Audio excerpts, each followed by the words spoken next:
नमस्कार साथियों, स्वागत है आप सभी का आपके अपने प्लेटफॉर्म द फ्यूचर कोचिंग पर, जहां पर हम ज्योग्राफी पढ़ रहे हैं। और ज्योग्राफी के अंदर हमने अपने बहुत से टॉपिकों को पढ़ लिया है जो हमारे एग्जाम के पॉइंट ऑफ व्यू से महत्वपूर्ण है।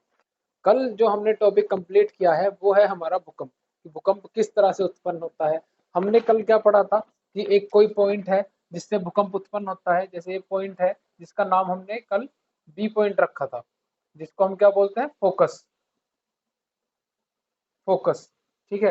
ये हमारा कोई पॉइंट बी था। इससे जितनी भी पॉसिबल डायरेक्शन होंगी उसमें हमारी भूकंप की तरंगे जाएगी, ठीक है, इस तरह से। और जो तरंग सबसे पहले हमारी सतह तक पहुंचेगी, मान लीजिए ये वाली तरंग सबसे पहले हमारी सतह पर पहुंची, जिसको हमने ए नाम दिया, इसको क्या बोलते हैं हम, एपी सेंटर।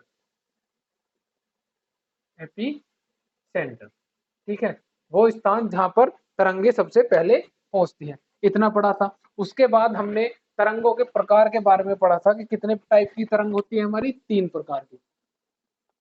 3 प्रकार की तरंगों के बारे में पढ़ा था।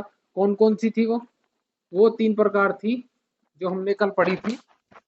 एक थी हमारी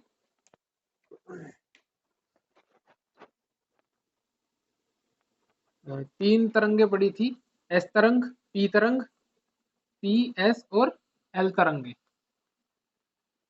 ठीक है। इन सब के बारे में हमने कल जान लिया था कि पी तरंग क्या होती है, एस तरंग कौन सी है, और एल, जिनको लव वेव्स के नाम से भी जाना जाता है, या लव तरंगे, एल तरंगे इनको बोलते हैं, ठीक है। इनके बारे में हमने जान लिया था, जो हमारे एग्जाम के पॉइंट ऑफ व्यू से इंपॉर्टेंट है, ठीक है। पढ़ने के लिए आप इसमें कितना भी ब्रॉड जा सकते हैं, कितना भी डीप जा सकते हैं, लेकिन वो हमारा काम नहीं है। हमारा काम केवल इतना है कि हमें अपना एक एग्जाम क्रैक करना है, उसके पॉइंट ऑफ व्यू से हमें पढ़ना है, ठीक है।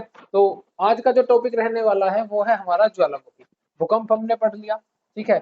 उसके बाद हमारा कौन सा टॉपिक है, ज्वालामुखी। ज्वालामुखी किस प्रकार से उत्पन्न होता है, कैसे कैसे ज्वालामुखी से जो लावा है वो बाहर आता है, उन सब क्रियाओं के बारे में आज हम चर्चा करने वाले हैं, ठीक है। हमने मैग्मा चैम्बर, जब हम इंटरनल स्ट्रक्चर ऑफ अर्थ पढ़ रहे थे, तब हमने मैग्मा चैम्बर या दुर्लभता मंडल, जिसके अंदर मैग्मा चैम्बर होता है, उसके बारे में पढ़ा था, ठीक है। तो वहीं से हमारा जो ज्वालामुखी है उसका उद्गार होता है, ठीक है। सबसे पहले एक छोटे से डायग्राम की मदद से हम जानने की कोशिश करेंगे। देखो, अब जैसे कि ये हमारा मैग्मा चैम्बर, इसके अंदर हमारा ये मैग्मा भरा हुआ है, ठीक है।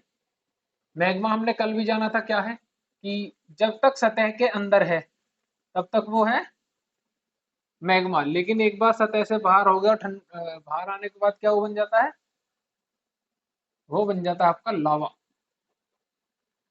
पृथ्वी की सतह से बाहर आने के बाद बन जाता है लावा। ये इस तरह से हमारा एक मैग्मा चैम्बर है, ठीक है। ये क्या है, ये है हमारा मैग्मा चैम्बर।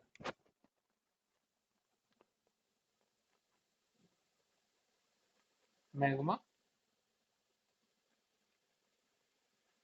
चैम्बर, ठीक है, इसको हम बोलते हैं मैग्मा चैम्बर।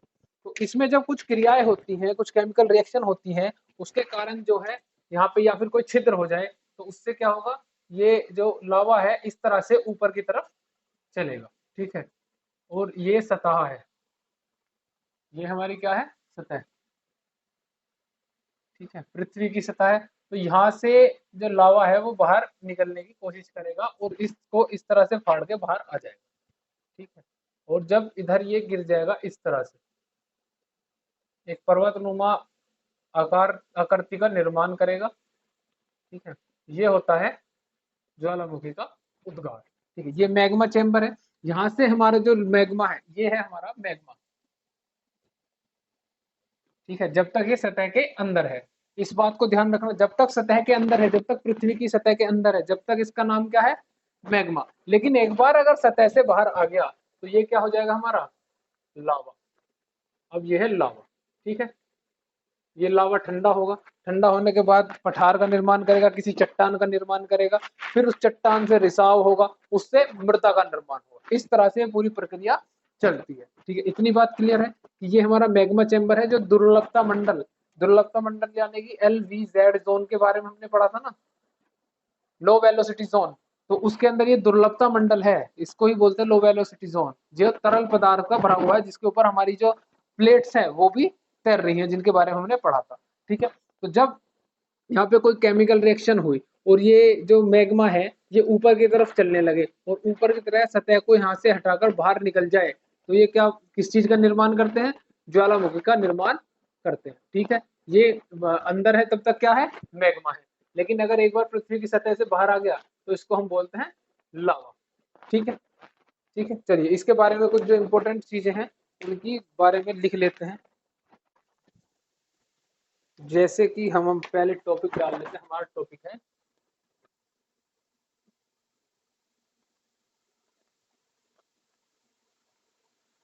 ज्वालामुखी। ठीक है, हम इसमें अब पढ़ेंगे कि हमने ये तो जाना कि ज्वालामुखी का उत्पन्न कैसे होता है, कैसे ज्वालामुखी बनता है या किस तरह से ज्वालामुखी पृथ्वी की सतह से बाहर आता है।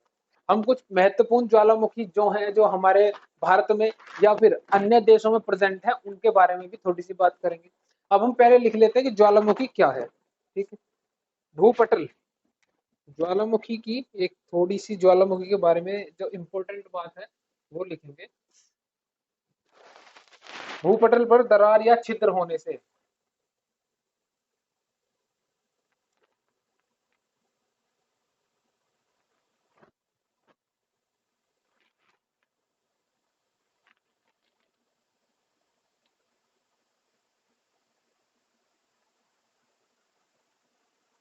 से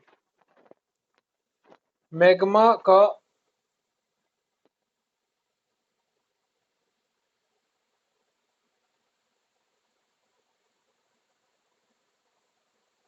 ऊपर मुखी यानी कि अपवर्ड्स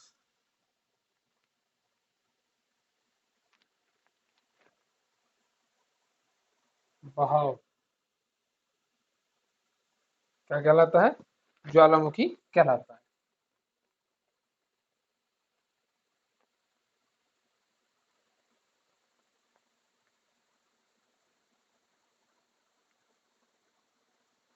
ठीक है, ये बात क्लियर है। क्या है इस पॉइंट का मतलब? कि जब भूपटल या फिर क्रस्ट, भूपटल को क्या बोलते हैं? क्रस्ट। ये हमारी मानो एक क्रस्ट है, इसमें कोई या तो छिद्र हो जाए यहाँ पे या कोई दरार आ जाए, उस कारणवश जो मैग्मा है वो सतह से बाहर आ जाए, तो उसको क्या बोलते हैं? ज्वालामुखी। अपवर्ड्स बहाव जो उसमें लिखा हुआ है सब, या फिर बाहर आ जाना, सतह से बाहर आ जाने के बाद क्या बनता है? ज्वालामुखी का निर्माण होता है। ठीक है, इस बात को आप नोट करेंगे कि भूपटल पर दरार या छिद्र होने से मैग्मा का ऊपरमुखी बहाव क्या कहलाता है? ज्वालामुखी कहलाता है। ठीक है, इतनी बात क्लियर है। ज्वालामुखी की एक छोटी सी डेफिनेशन है, इसको आप लिखेंगे। अगर बाई चांस आपसे कोई पूछ ले कि भूपटल पर दरार या छिद्र होने से मैग्मा का ऊपरी बहाव क्या कहलाता है, अब ज्वालामुखी, भूकंप या फिर साइक्लोन या आपसे हुरिकेन कुछ भी पूछ ले, कुछ भी ऑप्शन देते हैं, तो आपका जवाब क्या रहना चाहिए? ज्वालामुखी कहलाता है। ठीक है, हालांकि इस तरह के क्वेश्चन पूछेगा नहीं, लेकिन ये आपकी नॉलेज में रहना चाहिए कि ज्वालामुखी की डेफिनेशन क्या है। ठीक है, मैग्मा का ऊपरमुखी बहाव, केवल इतना याद रखना। या जैसे कोई क्रस्ट है, क्रस्ट में छेद हो गया, उसके बाद जो मैग्मा है उसका ऊपरमुखी बहाव है, उसको क्या बोलेंगे? ज्वालामुखी। या फिर वो किस चीज का निर्माण करेगा? जो मैग्मा बाहर आएगा उसके बाद किस चीज का निर्माण करेगा? ज्वालामुखी का निर्माण करेगा। ठीक है, इतनी बात क्लियर है। देखिए, अब जब ज्वालामुखी बाहर आता है तो उसके साथ में कुछ पदार्थ भी बाहर आते हैं। तो अब हम लिखेंगे ज्वालामुखी के साथ बाहर आने वाले पदार्थ। देखिए, कुछ पदार्थ तो ज्वालामुखी के साथ जल जाते हैं, तो इतना गर्म होता है ज्वालामुखी। ठीक है, तो लावा है, उसके अंदर टेम्परेचर बहुत ज्यादा हाई होता है ज्वालामुखी का। जब भी ज्वालामुखी उद्गार होता है या मैग्मा बाहर आता है तो उसका टेम्परेचर बहुत ही ज्यादा हाई रहता है। इस वजह से जो मैक्सिमम चीजें हैं उसमें नष्ट हो जाती है, लेकिन फिर भी कुछ चीजें बचती हैं, कुछ मिनरल्स, कुछ चट्टाने जिनका निर्माण करती हैं, वो चीजें बचती हैं। तो मैग्मा के साथ क्या क्या चीजें बाहर आती हैं उसके बारे में थोड़ी सी अब बात करेंगे। ठीक है, तो टॉपिक डालेंगे ज्वालामुखी बाहर आने वाले पदार्थ।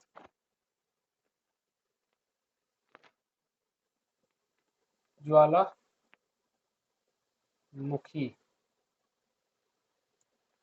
से बाहर आने वाले पदार्थ।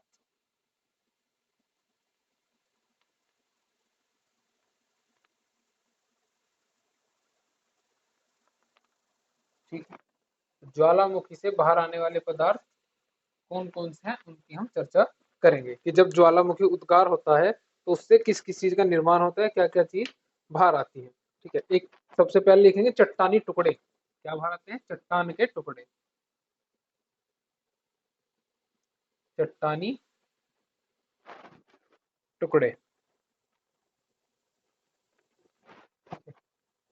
दूसरा है धूल के कण। ज्वालामुखी के साथ धूल के कण भी आएंगे। तीसरा कुछ गैसें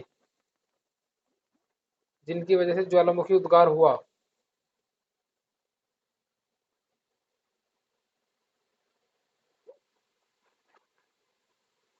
ठीक, और है जलवाष्प यानी कि वाटर वेपर।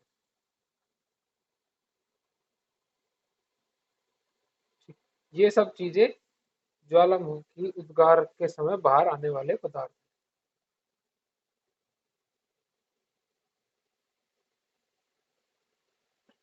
इनको ये जो चट्टानी टुकड़े हैं इनको ट्रेफ ट्रेफ के नाम से जाना जाता है। टेफ्रा, टेफ्रा के नाम से जाना जाता है। तो इन पॉइंटों को भी आप नोट कर लेंगे कि जब ज्वालामुखी बाहर आता है तो उसके साथ क्या क्या चीजें बाहर आती हैं। कुछ चट्टानी के टुकड़े जिनको इस नाम से जाना जाता है, धूलकण, गैसेस जिनकी वजह से ज्वालामुखी हुआ, या और कोई अन्य गैसेस जिनका उद्गार ज्वालामुखी के समय हुआ। जब ज्वालामुखी उद्गार हो रहा था उस समय जिन गैसेस का उत्पन्न हुई है, जो गैसेस उसके अंदर बनी, वो भी उसके साथ में बाहर आ जाती है। ठीक है, उसके साथ कुछ जलवाष्प भी आता है, क्योंकि आपने देखा होगा वो लिक्विड फॉर्म में होता है ज्वाला थोड़ा। ठीक है, जब भी ज्वालामुखी आएगा तो वो लिक्विड फॉर्म में होता है, लावा बहता रहता है वो। ठीक है, उसके साथ जलवाष्प की मात्रा भी होती है। ठीक है, चलिए इतनी बात क्लियर है। चलिए आगे बढ़ते हैं। चलिए हमने जाना कि क्या क्या भार आता है उससे। एक बार चलिए उसको डायग्राम पे भी देख लेते हैं इसके। ठीक है, तो इस जगह पे जो होता है ज्वालामुखी का मुख होता है, ये क्या है? मुख। तो यहाँ से ये इसके कुछ गैसेस निकलेंगे और जलवाष्प, ये क्या है? गैस और वाटर वेपर।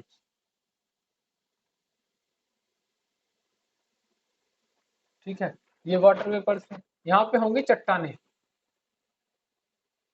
चट्टानों के टुकड़े, जो अभी हमने लिखे थे कि चट्टानों के टुकड़े भी उसके साथ में बाहर आते हैं। ठीक है, ये चट्टाने होंगे। ये हमारा लावा है जिसके बारे में हमने पढ़ा, ये मैग्मा है। ठीक है, एक सीरीज होती है कि जैसे मैग्मा,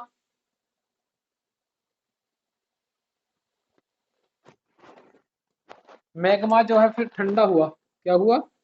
मैग्मा से बना हमारा, मैग्मा से क्या बनेगा? लावा। कैसे बनेगा? जब मैग्मा ठंडा होगा। जब मैग्मा ठंडा होगा या कोल्ड होगा उसके बाद मैग्मा से क्या बनेगा? हमारा लावा। लावा के जमाव के बाद, ठीक है, लावा का होगा जमाव और उसके बाद बनेगा आग्नेय चट्टान, लावा के जमाव से। ला के जमाव से बनेंगे आग्नेय चट्टान।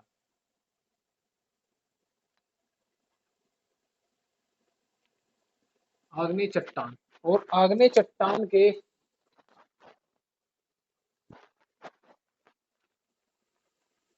रिसाव से बनती है काली मृदा।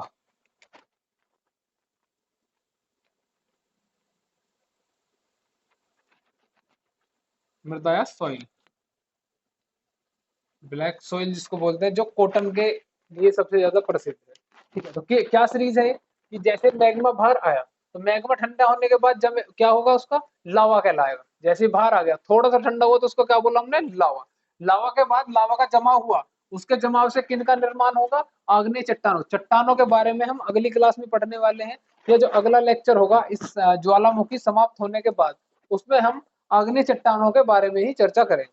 ठीक है, आग्नेय चट्टानों का जब रिसाव होगा जल के द्वारा, वर्षा के द्वारा या फिर वायु के द्वारा, ठीक है, ये सब चट्टानों पे प्रभाव डालती है। जब भी वर्षा होगी, वायु चलेगी या उनके ऊपर से कोई नदी गुजरेगी, तो आपने कभी ध्यान दिया हो नहीं दिया हो कि अगर एक कोई पत्थर है, मानो कोई भी पत्थर है, उस पर लगातार अगर पानी डल रहा है, चाहे वो एक एक बूंद डल रहा हो, तो कुछ समय बाद ऐसा होगा कि उस जगह पे वो छेद कर देगा। जैसे आपने कुएं पे रस्सी देखी होगी कि एक जगह से ही जब रस्सी को खींचते हैं तो वहां पे वो पत्थर को भी काट देती है। तो इसी तरह से इन चट्टानों का रिसाव होता है। वर्षा से हो, जब वायु चलती है तो उनसे भी होता है, ठीक है, या फिर उनके ऊपर से कोई नदी का बहाव आ रहा हो, तब इन चट्टानों का रिसाव होता है। और जैसे हवा चली, मानो ये चट्टान है, ये जम गई यहाँ पे, अब हवा चली तो हवा से कुछ कण हटेंगे जिनसे ब्लैक सॉइल का निर्माण होगा, मिट्टी का निर्माण होगा, ठीक है। ये मिट्टी उड़ के किसी दूसरी जगह जाके जमेगी और वहां पे ये एक काली मृदा की जमीन बन जाएगी। ये प्रोसेस कोई एक दिन का नहीं है, ये बहुत लंबे समय का प्रोसेस होता है, जिसके अंदर चट्टानों का रिसाव होकर मिट्टी का रूप ले लेती है और वो उपजाऊ होती है। जैसी भी जो कई प्रकार की मिट्टियों का वो बनता है, ये सोइल वाले क्लास में पढ़ेंगे हम, ठीक है। इसके लिए इतना जान लीजिए कि मैग्मा, इस सीरीज को बना लीजिए आप अपने नोट्स के अंदर, कि मैग्मा मैग्मा ठंडा होगा, ठंडा होने के बाद बनेगा लावा, लावा का जमाव होगा, उससे बनेगी आग्नेय चट्टान, आग्नेय चट्टान के बाद बनती है काली मृदा, इसका रिसाव होगा, ठीक है। रिसाव यानी कि घिसाव। इस एक प्रकार से जब आप सैंड पेपर आता है ना, जिससे सैंड पेपर से किसी चीज को, लकड़ी को, लोहे को, मेटल को घिसते हैं तो उसका रिसाव होता है, उसपे से एक लेयर छुटती है।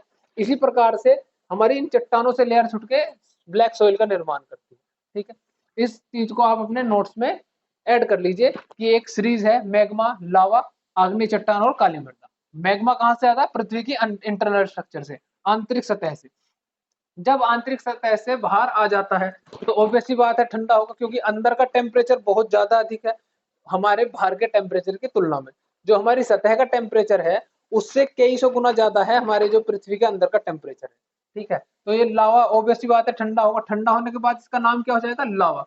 मैग्मा का नाम बदल गया है लावा, ठीक है, चीज वही है, लेकिन मैग्मा कब था? जब तक वो पृथ्वी के अंदर था। अब पृथ्वी के बाहर आ गया तो वो बन गया लावा। फिर लावा का जमा हुआ कि और ठंडा होगा वो, उसके बाद उस जमाव से क्या बनी? आग्नेय चट्टान।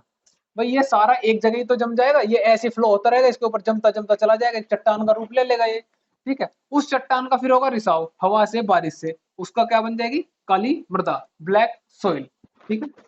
इस पॉइंट को आप अपने नोट्स में नोट कर लीजिए, ठीक है। चलिए आगे चलते हैं। अब हम पढ़ेंगे ज्वालामुखी के प्रकारों के बारे में कि ज्वालामुखी के कितने प्रकार हैं। चलिए अब है हमारे ज्वालामुखी के प्रकार। ज्वालामुखी कितने प्रकार का है? हमारा ज्वालामुखी है 3 प्रकार का, 3 प्रकार, ठीक है। 3 प्रकार कौन कौन से हैं? पहला है सक्रिय ज्वालामुखी, सबसे पहला है हमारा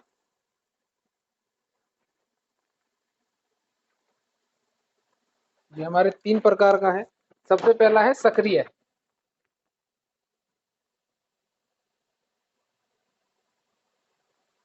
सक्रिय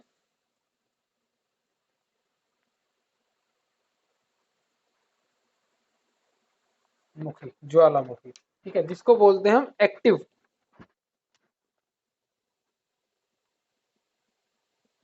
एक्टिव वोल्केनो। ज्वालामुखी को क्या बोलते हैं? वोल्केनो। तो सक्रिय ज्वालामुखी को क्या बोलते हैं? Active volcano. इसका अर्थ क्या है एक्टिव वोल्केनो का? मतलब इनका उद्गार हर समय रहता है। ये हर समय कैसे रहते हैं? एक्टिव अवस्था में रहते हैं, ये हर टाइम सक्रिय ही रहते हैं हर समय, ठीक है। तो इसके नीचे लिखेंगे इसका सदैव उद्गार रहता है, उद्गार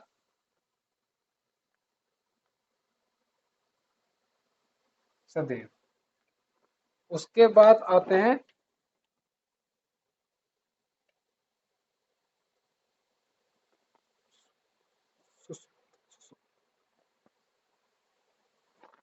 सुसुप्त ज्वालामुखी,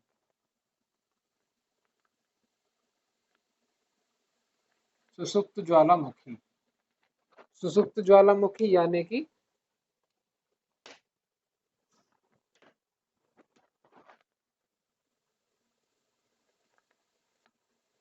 डोरमेंट वोल्केनो। इनका उद्गार कैसा रहता है? जिसमें उद्गार कभी कभी हो सकता है, ठीक है, जिसमें उद्गार, उद्गार कभी भी हो सकता है,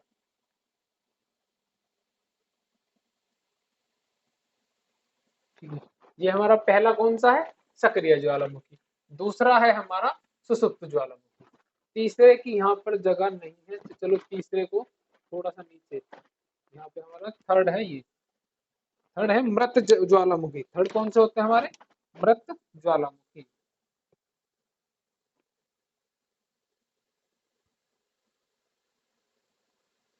जिनको बोलते हैं डेड वेलगनो, मृत ज्वालामुखी।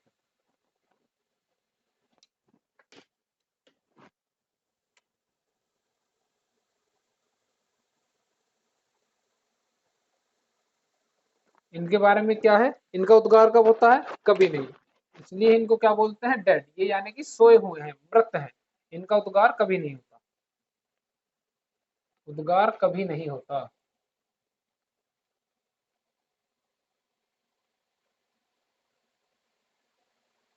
ठीक है, इनका उद्गार कब होता है, कभी नहीं। तो हमने अभी पढ़ा कि हमारे तीन प्रकार के ज्वालामुखी, ज्वालामुखी कितने प्रकार हैं, तीन। एक सक्रिय ज्वालामुखी, एक सुसुप्त ज्वालामुखी, एक है हमारा मृत ज्वालामुखी। इनके नाम से ही आपको क्लियर हो गया कि इनका क्या कॉन्सेप्ट है। जो सक्रिय यानी कि एक्टिव वोल्केनो है, उसका उद्गार सदैव होता रहता है, उसमें कुछ ना कुछ एक्टिविटी हमेशा चलती ही रहती है। एक आया सुसुप्त यानी सुसुप्त ज्वालामुखी, इसका उद्गार कभी भी हो सकता है, मतलब ये संशय में रहता है कि आज अब नहीं तो 2 मिनट बाद इनके अंदर उद्गार हो जाएगा या ये एक्टिव वोल्केनो में कन्वर्ट हो जाएगा।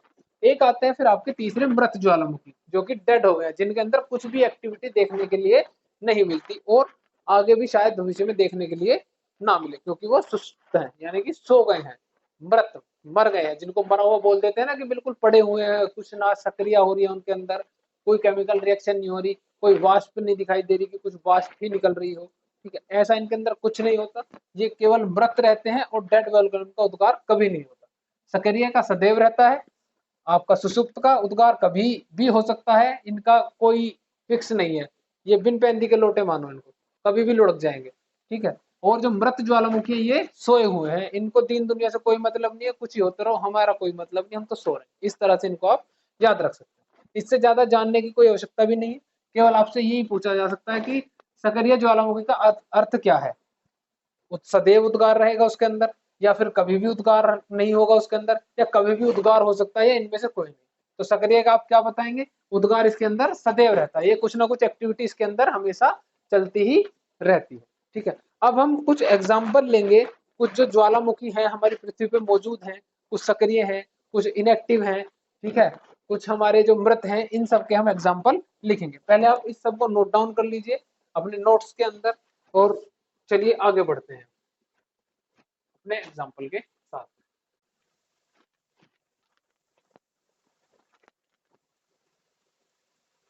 हमने अपने जो ज्वालामुखी के बारे में बहुत सी बातें जानी कि क्या क्या है ज्वालामुखी के बारे में, हमने उसके बारे में पढ़ लिया कि कैसे उसका उद्गार होता है, सतह से फटने से या छिद्र होने से उसका उद्गार होता है, उसके अंदर मैग्मा रहता है, जब बाहर आता है लावा बन जाता है, लावा के जमाव के बाद उससे आग्नेय चट्टान का निर्माण होता है। चट्टान टॉपिक हम आगे आने वाली कक्षाओं में पढ़ेंगे। अब हमारे कुछ महत्वपूर्ण ज्वालामुखी के नाम लिखे हुए हैं, जो कि आपको नोट डाउन करने हैं और आपको ध्यान में रखने हैं, क्योंकि परीक्षा में ये नाम अक्सर पूछ लिए जाते हैं कि वो वाला जो ज्वालामुखी है वो कहाँ पर है, तो यह जापान में कौन कौन से ज्वालामुखी है। तो ये जापान के 3 महत्वपूर्ण ज्वालामुखी हैं जो आपको ध्यान में रखने हैं, पहला, दूसरा और तीसरा। उसके बाद है हमारे यूएसए के ज्वालामुखी, इन तीनों के नाम भी आपको लिख लेने हैं, चौथा, पांचवा, छठा और सातवां, ये जो 4 है ये हमारे यूएसए के ज्वालामुखी है। ठीक है, उसके बाद 3 है हमारे इक्वेडोर के, उसके बाद 2 है हमारे इंडोनेशिया के, एक हमारा तंजीनिया, म्यांमार, 2 हमारे भारत के हैं। इनको महत्वपूर्ण में जरूर याद रखना। ठीक है, ये हमारे 2 भारत के हैं, 3 इटली के हैं और एक ये हमारे पड़ोसी मुल्क पाकिस्तान का है। इनमें से जो बहुत ही ज्यादा महत्वपूर्ण है, जो आपको ध्यान में रखने हैं, वो हमारे रहने वाले हैं पहला और तीसरा जो जापान के हैं। ठीक है, एक छठा और सातवां जो यूएसए के हैं, एक 10वां और 8वां जो हमारे इक्वेडोर के हैं। कुल मिलाकर इम्पोर्टेंट तो सारे हैं, लेकिन ये जो सर्कल वाले हैं ये बहुत ज्यादा ही महत्वपूर्ण है। ये 2 हमारे भारत के जो हैं, इनको आपको बिल्कुल ध्यान रखना है। एक ये माउंट पोपा जो म्यांमार के अंदर है, इसका नाम आपको बिल्कुल अच्छे से ध्यान रखना है। माउंट एटन, इसका नाम आपको ध्यान रखना है। और अपने पड़ोसी मुल्क पाकिस्तान का भी कभी कभी पूछ लेता है कि पाकिस्तान के अंदर कौन सा ज्वालामुखी है, या कोहे सुल्तान कौन से देश में स्थित है? तो कौन से देश में है? पाकिस्तान। ठीक है। भारत में कौन कौन से हैं? एक बेरेन और एक नारकोंडम। ये हमारे कहाँ पे हैं? अंडमान और निकोबार में स्थित है दोनों। ये मैंने भारत की दोनों स्टेट की स्थिति यानी कि महाद्वीप भी लिखवा दिए, जो उनसे महाद्वीप पे हमारे ये दोनों स्थित हैं। ये दोनों बेहद ही महत्वपूर्ण है। इन दोनों के नाम तो आपको बिल्कुल याद होने ही चाहिए कि भारत के कौन कौन से दो हमारे ये कहाँ कहाँ पे स्थित है, बेरिन और नारकोंडम। इन दोनों के बारे में तो अवश्य ही पूछता पूछता है। तो इस पूरी लिस्ट को आप नोट कर लें या स्नैप ले लें, कुछ भी कर लें, लेकिन इसको अपने पास डेटा के रूप में रखें। इन 20 को आप याद रखें, इससे ज्यादा आपको याद रखने की आवश्यकता नहीं है। होगी तो आप एक बार बस लिस्ट को रीड कर लेना गूगल पे या फिर कहीं पे भी आपको ज्वालामुखी या उनसे रिलेटेड सबकी लिस्ट मिल जाएगी, जिससे आप अपनी तैयारी को बेहतर बना सकते हैं। हल अगर इतना समय किसी के पास नहीं है कि वो गूगल से निकाले जब उसको पढ़े, तो केवल ये 20 पढ़ लो। ये 20 लिखे हुए हैं, ये बिल्कुल वो है जो आपके एग्जाम में कभी ना कभी पूछे ही जाते हैं। ठीक है। कोई ना कोई सा आपको इनमें से देखने के लिए मिलेगा कि हाँ, ये हमारे एग्जाम में उस क्लास से या उस लेक्चर से आए हुए हैं। ठीक है। इनसे बाहर नहीं जाएगा। एक आधा जा सकता है तो आप गूगल या उससे निकाल के एक बार लिस्ट को रीड कर लें केवल, लेकिन महत्वपूर्ण रूप से इनको पढ़ लें। इससे ज्यादा आपको कुछ पढ़ने की आवश्यकता नहीं पड़ेगी। तो जो हमारा ज्वालामुखी चैप्टर है या जो ज्वालामुखी पॉइंट है उसमें केवल इतना ही इंपॉर्टेंट है। हमने जितना पढ़ना था यही हमारी परीक्षा के हिसाब से महत्वपूर्ण है। अगली क्लास में हम नया टॉपिक लेंगे जिसके अंदर हम उस टॉपिक के विषय में पढ़ेंगे।